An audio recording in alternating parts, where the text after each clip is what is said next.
Hey nature detectives, I'm Conrad at Letchworth State Park, and today I have a nature mystery for you. Take a look at this caterpillar right here. You've noticed them, you've heard all about them for the past year. These are spongy moth caterpillars, formerly known as gypsy moth caterpillars. But I'm not here to talk to you about what kind of caterpillar this is. I know you already know that. I want to talk to you about this caterpillar that's in much rougher shape. This one looks like it's just about getting ready to go into its cocoon and pop out as an adult moth in about 2 weeks. But this one is not going to make it to that phase of its life. It is game over for this caterpillar.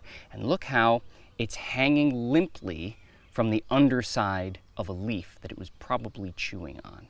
This is a very exciting development in the long-term monitoring of spongy moth populations, especially as relevant to the recent spongy moth outbreak that has been going on for the past couple of years. This dead caterpillar and the millions of others like it in Letchworth State Park are evidence that our local population of spongy moths is about to crash. And if we look carefully at these dead caterpillars, we can figure out exactly what is killing the caterpillars and why that's such a good thing for Letchworth State Park and for the surrounding natural ecosystem. The first clue that tells us what killed this caterpillar is its shape. You see how the caterpillar is dangling down from the underside of a leaf, upside down, and its sticky suction cup feet in the back of its body are still holding on to the leaf, but its stick-like 6 front legs have let go, and it's dangling kind of like in an upside-down V shape. Kind of like an upside-down V. The second clue that tells us what killed this caterpillar is how wet it is. And this is a gross one. It's not dried out and crusty like a raisin. It's kind of gooey. And the third nature clue that tells us what killed this caterpillar, we won't see on camera today. It takes about 24 hours or so for these dead caterpillars to liquefy. They disintegrate and turn into a runny, gooey mess that smells bad if you get too up close and personal. So let's put all those nature clues together. We have a dead caterpillar that will disintegrate into a runny, mucky mess. That caterpillar is kind of soft and squishy instead of dry, and it's hanging in a V shape. This caterpillar was killed by a virus. Nucleopolyhydrosis viruses are an important part of the outbreak cycle of the invasive spongy moth. But these caterpillars eat a lot of native plants. They've been doing that since the 1800s, and their populations follow a spike and crash pattern. They don't slowly increase over time and slowly decrease over time. Their populations tend to really rise out of nowhere, and we'll see them everywhere, and then they crash and we won't see them very much. These spongy moths have been noticed a lot in the last 2 years or so, and now towards year 3, we're starting to see these dead caterpillars hanging in that V shape. That is very consistent with the life cycle of the virus too. The virus depends on the caterpillars being stressed by their own overpopulation, competing for food, competing for cocooning sites, stresses the caterpillars out, lowers their immune system, makes them more vulnerable to this virus.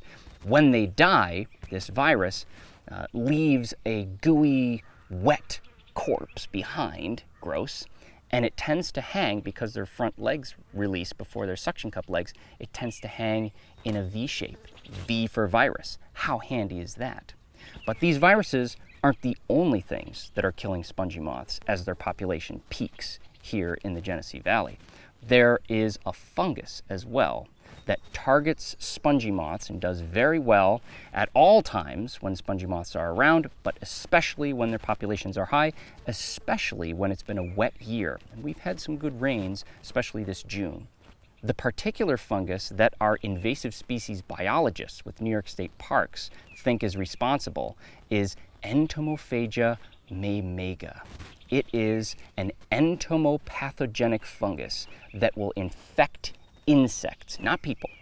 And it kills the caterpillars, but unlike the virus, it leaves a shriveled, dry husk, like a little raisin. The caterpillars usually won't bend into a V shape or an upside down U shape. They will usually die as a straight line, and they'll just shrivel right where they stand and turn into a crusty little raisin, and they'll be there for many days. Our invasive species biologists with New York State Parks are confident that this is the beginning of the end for this particular spongy moth outbreak, but it won't be the last time that we have a spongy moth outbreak. This is why it can be so important for people to be aware of what kinds of animals and plants we're moving around as part of our daily activities. Make sure that any time that you're hiking in a sensitive ecosystem, like at Letchworth State Park, you watch for boot brush stations. You'll see there a little kiosk with a brush attached to the little kiosk, the sign, and that's an opportunity for you to scuff your boots on those brushes. The Partners for Regional Invasive Species Management, they are an authority on invasive species. If you go to their websites, you can learn more about how to monitor for invasive species, watch for them in your neighborhood, and how to prevent unintentionally moving invasive species around as you're out enjoying nature.